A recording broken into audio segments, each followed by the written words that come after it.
हरे कृष्णा। आप सभी का दिन शुभ और मंगलमय हो और कान्हा जी आप सभी की मनोकामनाएं पूर्ण करें। आज तक के सभी अध्याय सुनने के लिए, लाइक और कमेंट्स करने के लिए आप सभी भक्तजनों का हार्दिक आभार। आज का कार्तिक मास महात्म्य का अध्याय प्रारंभ करने से पहले आपको सुनाते हैं सीता माता की नित्य नेम की कहानी। इसके बाद आप सुनेंगे कार्तिक मास का अध्याय और फिर तुलसी चालीसा और आरती। राम आए लक्ष्मण आए देश के पुजारी आए, नित नेम का नेम लाए, आओ राम बैठो राम, तपी रसोई जियो राम, माखन मिश्री खाओ राम, दूध बताशा पियो राम, सूत के पलका मोठो राम, शाल दुशाला पोठो राम, शाल दुशाला ओढ़ो राम, जब बोलूं जब राम ही राम, राम सवारे सबके काम, खाली घर भंडार भरेंगे, सबका बेड़ा पार करेंगे। श्री राम जय जय राम, श्री राम जय जय राम। सीता माता कहानी कहती थी और श्री राम सुनते थे।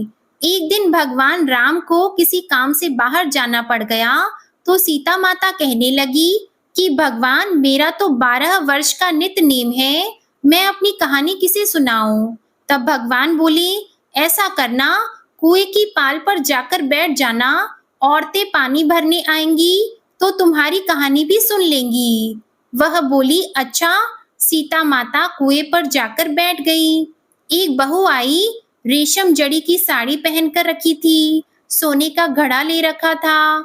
तो सीता माता कहने लगी कि बहन मेरा 12 वर्ष का नित नेम सुन लो। तब बहू बोली मैं तेरे 12 वर्ष का नित नेम सुनूंगी तो मुझे देर हो जाएगी, घर जाने पर सास लड़ेगी।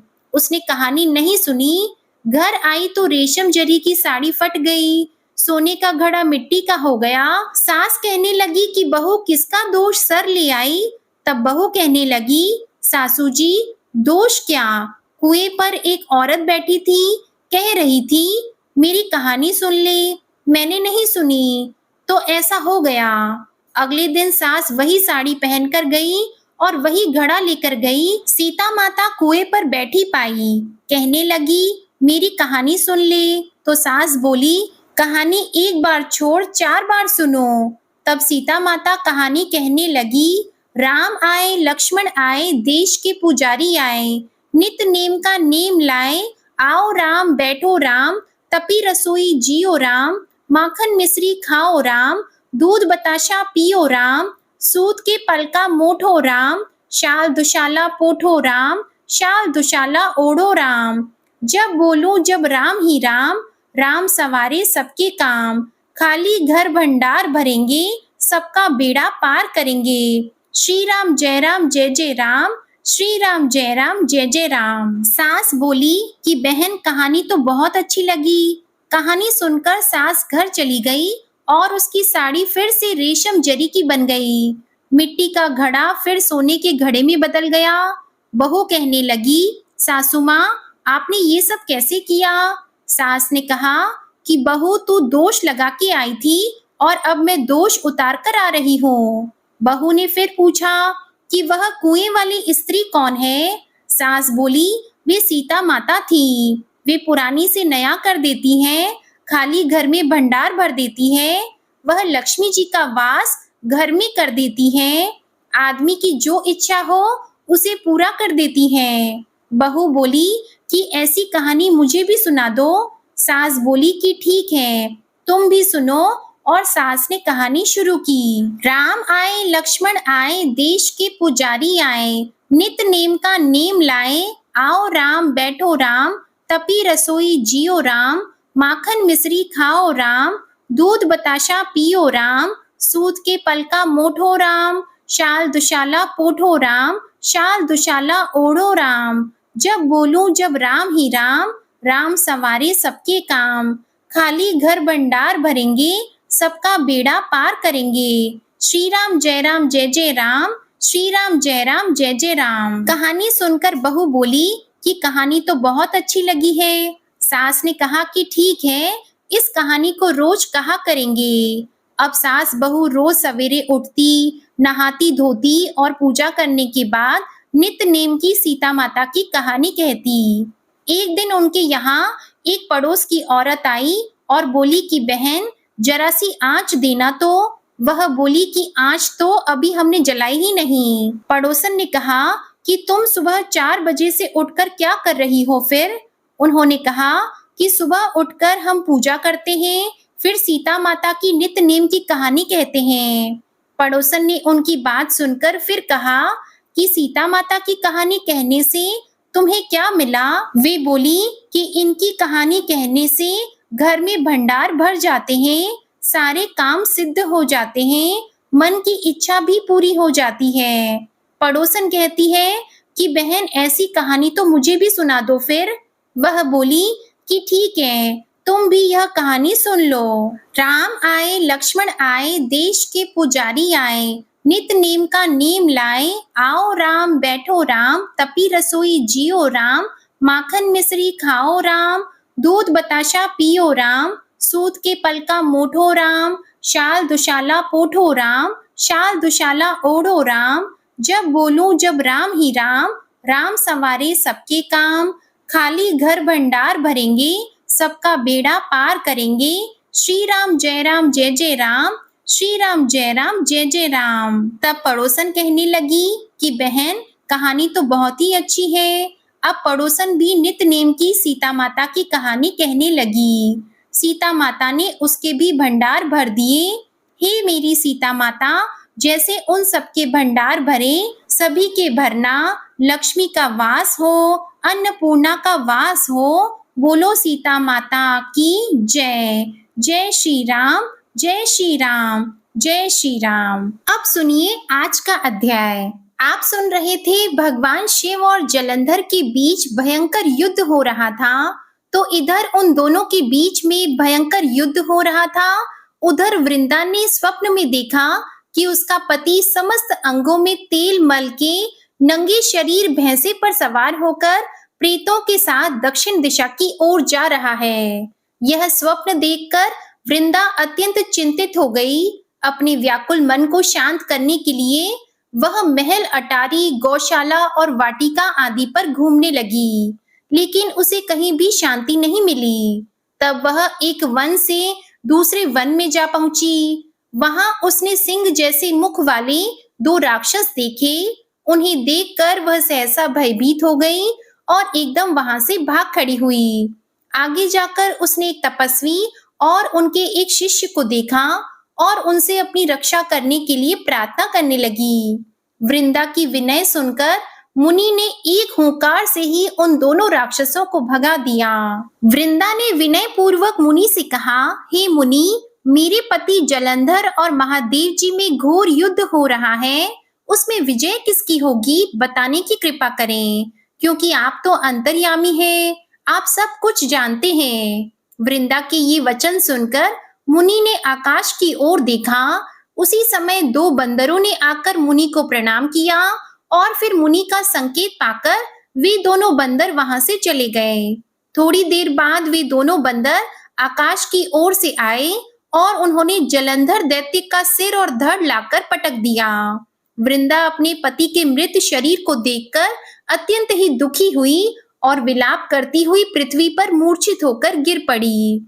मुनि ने अपने कमंडलों से वृंदा पर जल छिड़का तो उसे कुछ होश आया। तब वह फिर से विलाप करती हुई मुनि से कहने लगी, हे मुनि, जिसने देव, गंधर्व और विष्णु सहित तीनों लोकों पर विजय प्राप्त की थी, वह शिव जी के हाथों से कैसे मारा गया? आप तो सामर्थ्यवान हैं, इसलिए इसी प्रकार मेरे पति को फिर से जीवित कर दीजिए। तब मुनि कहने लगे, हे भद्रे, शिव जी के हाथों मारे हुए को जीवित करना तो असंभव है, परंतु फिर भी हम तुम पर कृपा करके इसको जीवित किए देते हैं।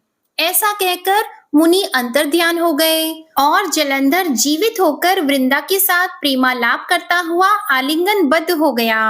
वह शव जलंधर का नहीं था, वरन जलंधर के वेश में स्वयं भगवान विष्णु थे। वृंदा जलंधर वेशधारी विष्णु के साथ उस वन में रमण करती रही। फिर एक दिन अपने पति के वेश में विष्णु जी को पहचानकर वृंदा अत्यंत क्रोधित हुई और बोली कि तुमने मेरा पातिव्रत्य धर्म नष्ट किया है, इसलिए मैं तुम्हें श्राप देती हूँ। निश्चय ही वह कपट मुनि तुम ही थे और तुमने ही माया के द्वारा 2 राक्षस बनाए थे। कालांतर में वे दोनों राक्षस तुम्हारी स्त्री का अपहरण करेंगे और जो तुम्हारा शिष्य था वही बंदर का रूप धरकर तुम्हारी सहायता करेगा। और क्योंकि तुमने मेरे साथ छल किया है, इसलिए तुम अभी इसी समय शिला अर्थात पत्थर हो जाओ।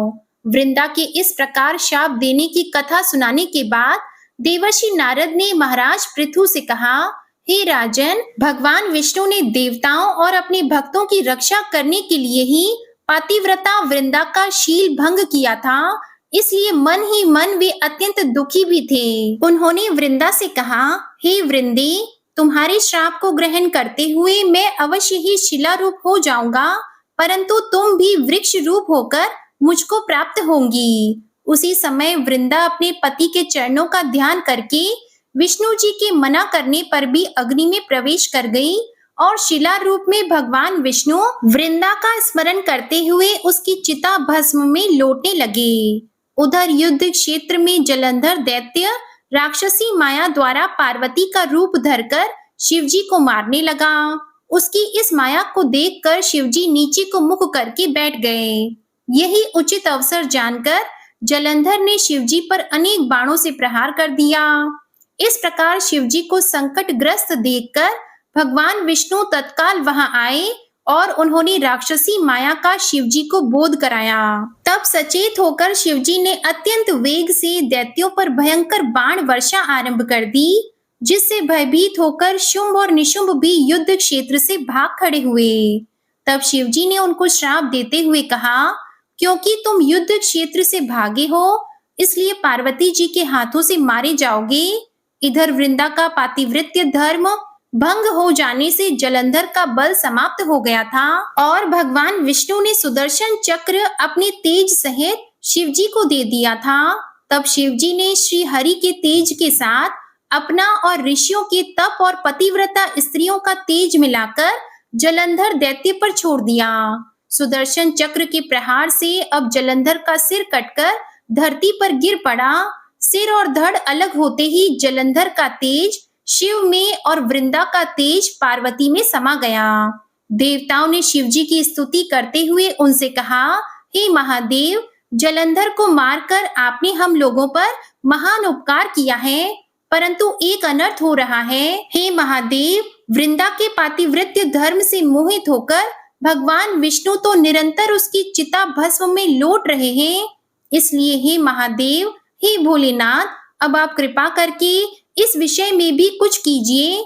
तब शिवजी बोले, हे देवताओं, तुम सब भगवान की योग माया की शरण में जाओ, वही इस संकट को हरेगी। तब समस्त देवता योग माया की शरण में जाकर स्तुति करते हुए बोले, हे देवी, आप संपूर्ण जगत की उत्पत्ति, पालन और नाश करने वाली हो। सतगुण, रजोगुण और तमोगुण आपसे ही उत्पन्न हुए हैं। आपकी माया को स्वयं ब्रह्मा जी भी नहीं जान सकते। ऐसी देवी को हमारा नमस्कार है। जिसके भक्त कभी अनादर और मोह को प्राप्त नहीं होते, ऐसी मूल प्रकृति को हमारा नमस्कार है। उस समय देवताओं ने आकाश में एक तेज पुंज देखा और आकाशवाणी भी सुनी। रजोगुण, सतोगुण और तमोगुण रूप गौरी, लक्ष्मी और सरस्वती मैं ही हूँ। इन्हीं तीनों रूपों से तुम्हारी सिद्धि होगी, इसलिए तुम उन्हीं की आराधना करो। फिर उन तीनों देवियों ने प्रकट होकर 3 बीज देते हुए कहा, इन तीनों बीजों को जहां पर इस समय भगवान विष्णु है, बो कर अपना कार्य सिद्ध करो। देवताओं ने तीनों बीज ले जाकर जहां पर वृंदा की चिता में श्री विष्णु जी लौट रहे थे, वहां पर बो दिए। उन तीनों बीजों से 3 वृक्ष उत्पन्न हुए। रजोगुण सरस्वती से आंवला, तमोगुण गौरी से तुलसी और सतोगुण लक्ष्मी से मालती की उत्पत्ति हुई। श्री लक्ष्मी जी ने अपना बीज ईर्ष्या युक्त होकर दिया था, इसलिए मालती भगवान की पूजा में निंदनीय और आंवला और तुलसी भगवान को अति प्रिय हैं। इसी प्रकार वृंदा ने वृक्ष रूप होकर भगवान शालिग्राम से संयोग किया। इसी कारण कार्तिक मास के उद्यापन में भगवान की पूजा तुलसी जी के मूल भाग में की जाती है। जिस घर में तुलसी जी का पौधा होता है, उसमें यमदूत कभी नहीं आते। नर्मदा और गंगा जल और तुलसी जी का पूजन, यह तीनों कार्य एक समान ही है। मनुष्य चाहे कितना भी पापी क्यों ना हो, प्राण निकलते समय मंजरी सहित तुलसी दल जिसके कंठ में होता है, वह पाप मुक्त होकर सीधा बैकुंठ को प्राप्त हो जाता है। जो मनुष्य अपने पितरों का श्राद्ध तुलसी और आंवले की छाया में करता है, उसके पितृगण मोक्ष को प्राप्त हो जाते हैं। और जो मनुष्य मंजरी युक्त तुलसी दल और आंवले का फल मुख में रखता है, वह साक्षात विष्णु जी के समान है। जो मनुष्य कार्तिक मास में रुद्राक्ष की माला धारण करता है, वह धर्म, अर्थ, काम और मोक्ष को प्राप्त हो जाता है।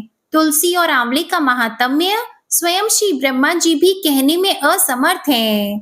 जो कोई श्रद्धा भाव से इस कथा को पढ़ता या सुनता है, वह भी अंत काल में मोक्ष को प्राप्त हो जाता है। इस प्रकार देवर्षि नारद महाराज पृथु को यह कथा सुनाकर कुछ क्षण के लिए मौन हो गए। इसके आगे का वृतांत आप अगले अध्याय में सुनेंगे। अब सुनिए श्री तुलसी चालीसा। जय जय तुलसी भगवती सत्यवती सुखदानी, नमो नमो हरि प्रेयसी श्री वृंदा गुण खानी। श्री हरि शीश बिरजनी देहो अमर वर अम्ब, जनहित है वृंदावनी अब न करहु विलंब। धन्य धन्य श्री तुलसी माता, महिमा अगम सदा श्रुति गाता।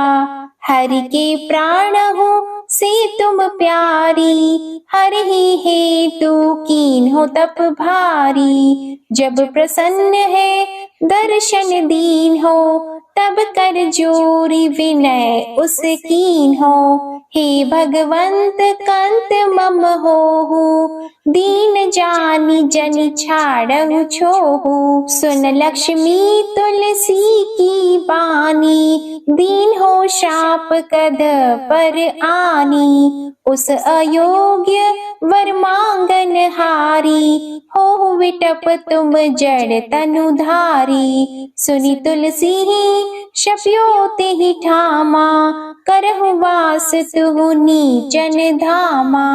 दियो वचन हरि तब तत्काला, सुनहु सुमुखी जनि होहु बिहाला। समय पाई जो द्रौपदी तोरा, पूजी हो आस वचन सत मोरा। तब गोकुल महा गोप सुदामा, तासु भई तुलसी तू बामा। कृष्ण रास लीला की माही, राधे शक्यो प्रेम लखी नाही। दियो शाप तुलसी तत्काला, नरलोकी तुम जन्महु बाला।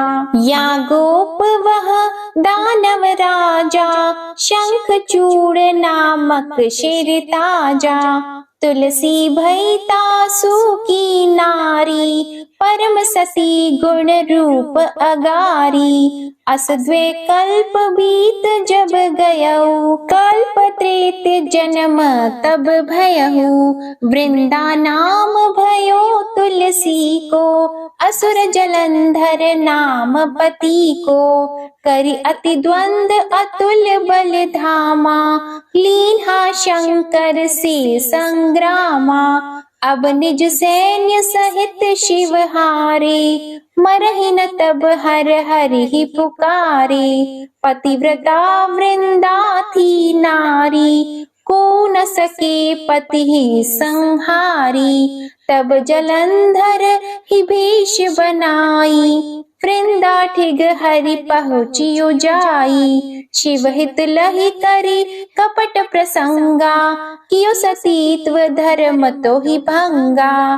भयो जलंधर कर संहारा, सुनी और शोक उपारा। तिहि क्षण दियो कपट हरि तारी, लखी वृंदा दुख गिरा उचारी। जलंधर जस हत्यो अभीता, सोई रावण तस हरि सीता।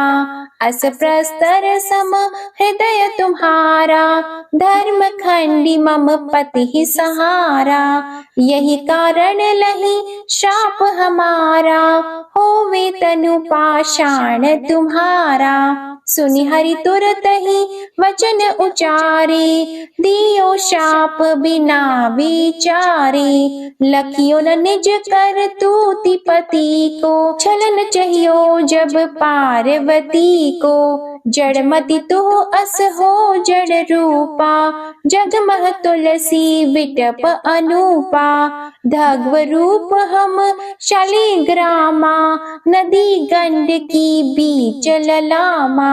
जो तुलसी दल हम ही चढ़ी है, सब सुख भोगी परम पद पई है। बिनु तुलसी हरि जलत शरीरा, अतिशय उठत शीश उर पीरा। जो तुलसी दल हरि शिर धारत, सो सहस्त्र घट अमृत डारत।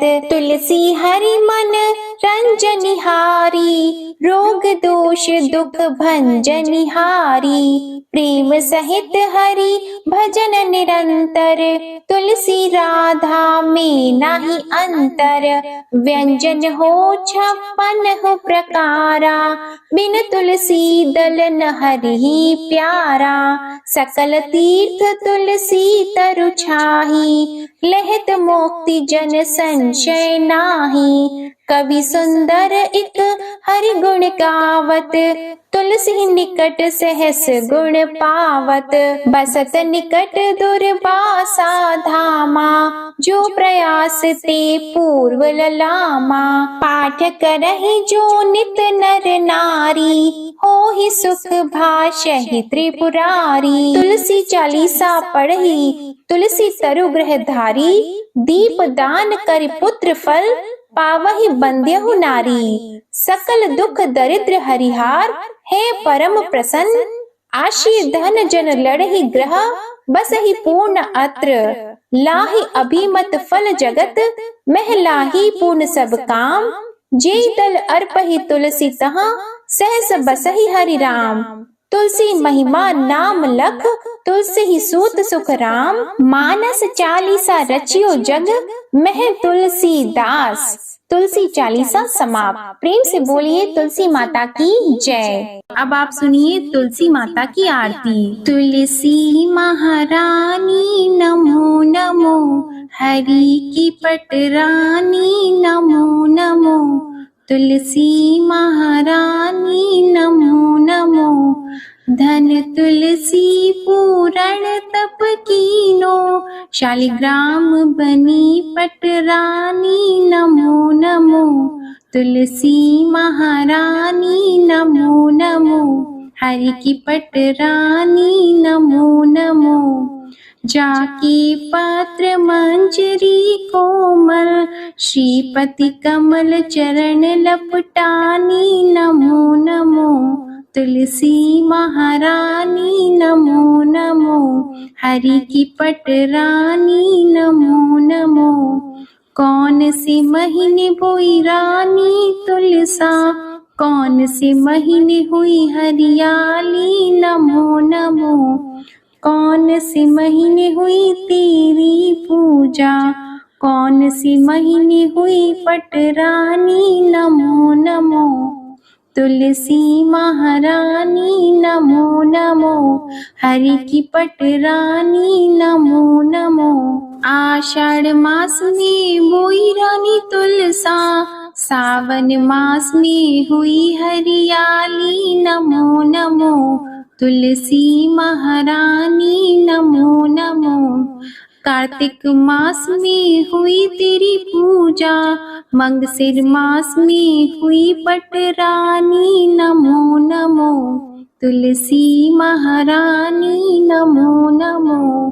धूप दीप नैवेद्य आरती, पुष्पन की वर्षा बरसानी नमो नमो।